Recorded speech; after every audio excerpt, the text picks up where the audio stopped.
7:44, and we're talking about faster transportation design plans will be more efficient and have fewer stops. It's called BaltimoreLink, and the MTA wants to hear from you before those final plans are launched. Here now, Maryland Transit Administration's CEO, Paul Comfort. Thank you so much for coming back and chatting with us about this. You want the public's view on this? We do, that's right.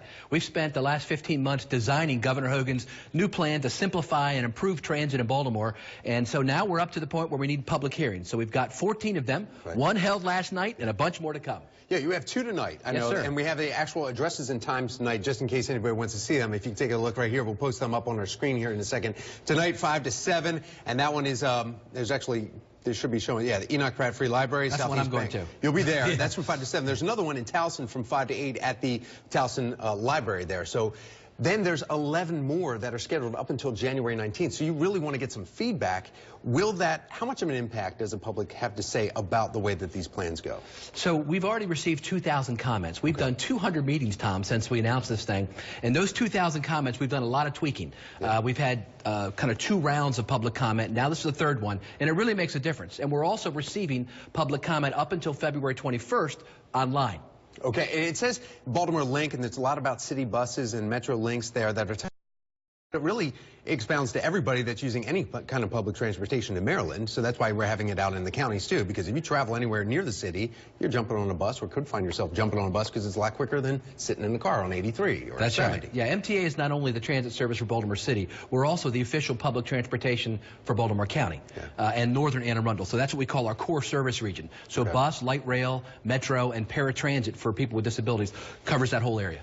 We've been reporting also, switching gears a little bit, but more about public comment, S-Pass, which is now underneath the one card, but a lot of people still calling it the S-Pass. So that's where students get to travel on the buses for free if they're involved in an after-school program. There's been a lot of controversy back and forth. Some people saying MTA just needs to open it up and that how dare you guys cut back the hours.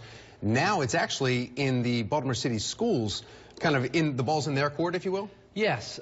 So most people may not know that the MTA, in addition to being a public transit agency, also provides all the school transportation for 27,000 middle schoolers and high schoolers every day here in Baltimore. Unlike almost any other jurisdiction in America, we do it for them, and we do it at a discount. Our normal price is $1.70. We offer it to the school system at $1.20, a 50-cent discount. And this year, the school system with us went to what you call the one-card system. So kids could use a photo ID instead of a paper ticket, and the system pays per tap. You tap the card when you get on, and then it opens up for like a 2-hour window, so they can go anywhere they want after that 2 hours. So there's a 2-card tap and there's a 4-card tap, 4-tap card, and so we do transportation up to 8 p.m. for the normal card. You got to tap by 6, you ride till 8, or if you have after-school activities, it's up till 10 p.m. like basketball or whatever. And so it's already there. We already offer it.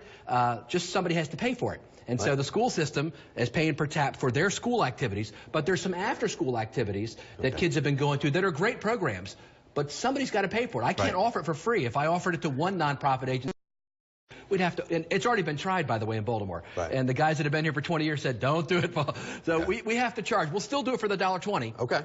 That's what we're going to tell them tonight at the hearing. Yeah, tonight at the hearing at 4 o'clock, Frederick Douglass High. That's where John Land is actually the one that's been handling that for the city schools. So we'll be hearing hopefully from him tonight as well. And the public can come out and talk about that too. CEO of MTA, Paul Comfort, thank you so much. We appreciate your time. Thank you.